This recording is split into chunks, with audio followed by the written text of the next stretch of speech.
ये कहानी है जीवन संतुष्टि की। काफ़ी पुराने ज़माने की बात है। एक गांव में दो किसान रहते थे। दोनों बड़े ही गरीब थे। उनके पास जो ज़मीन थी, उन ज़मीनों पे खेती करके वो अपना परिवार का पालन पोषण करते थे। और जिस परिस्थिति में उन लोग पैदा हुए थे, उसी परिस्थिति में उन लोग बूढ़े भी हो गए। और धीरे धीरे समय बीतता गया और दोनों की मृत्यु साथ में ही हो गई।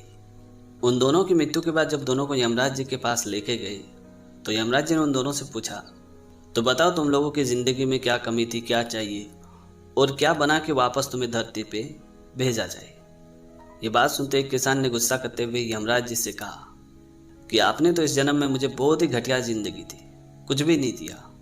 पूरा जीवन मैंने खेतों में बैल की तरह काम किया और पूरी ज़िंदगी गरीबी से शुरू हुई और गरीबी में ही मौत हो गई। ना मैं अपने परिवार वालों को अच्छा कपड़ा पहना पाया और ना ही खुद अच्छा कपड़ा पहना। न मैं कभी खुद अच्छा खाना खा पाया, न अपने परिवार वालों को अच्छा खाना खिला पाया। बहुत ही बदतर जिंदगी थी मेरी। उस किसान की बात सुनने के बाद यमराज जी थोड़ी देर के लिए चुप रहे।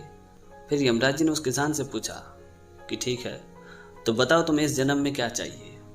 तभी किसान ने यमराज जी से कहा कि आप कुछ ऐसा कीजिए कि मेरे चारों ओर सिर्फ पैसा ही पैसा हो, पर हाँ, मुझे कभी किसी को कुछ देने की जरूरत ना पड़े। ये बात सुनते ही यमराज जी ने मुस्कुराते हुए इस किसान से कहा कि ठीक है, तथास्तु, ऐसा ही होगा तुम्हारे साथ।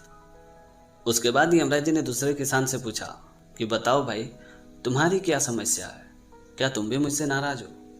तभी दूसरे किसान ने मुस्कुराते हुए यमराज जी से कहा कि नहीं नहीं भगवान, मैं आपसे क्या मांगू, आपने तो मुझे सब कुछ दिया है। 2 हाथ 2 पैर, अन्न उपजाने के लिए भूमि, भूख लगने के लिए भोजन, तन ढकने के लिए कपड़ा। सिर्फ मुझे जीवन में एक ही कमी महसूस हो रही है कि अगर मेरे पास थोड़ी ज़्यादा ज़मीन होती तो मैं अपने परिवार के साथ साथ मेरे द्वार पर आए भूखों को भी पेट भरकर भोजन करके जाने देता। बस यही मेरी इच्छा थी। आप एक काम कीजिए, इस जन्म में मुझे ऐसी जगह पे जन्म दीजिए जहाँ मैं गरीबों का, बेसहारा का खूब मदद कर सकूँ, उन लोगों की दुख तकलीफ में हमेशा मैं साथ खड़ा रह सकूँ। ये बात सुनते यमराज जी बहुत ही खुश हो गए। फिर यमराज जी ने उस किसान से कहा कि ठीक है, ऐसा ही होगा, तथास्तु। और संजोगवश दोनों किसानों का जन्म उसी गांव में हुआ जहां उन लोग पिछले जन्म में पैदा हुए थे। लेकिन इस बार दोनों की नसीब पूरी तरह से बदल चुकी थी। वक्त के साथ धीरे धीरे दोनों बड़े हो गए। जिसने यमराज जी से ये वर मांगा था कि मेरे चारों ओर पैसा ही पैसा हो और मुझे किसी को कुछ देना ना पड़े, वो किसान उस गांव का सबसे बड़ा भिखारी बन गया था।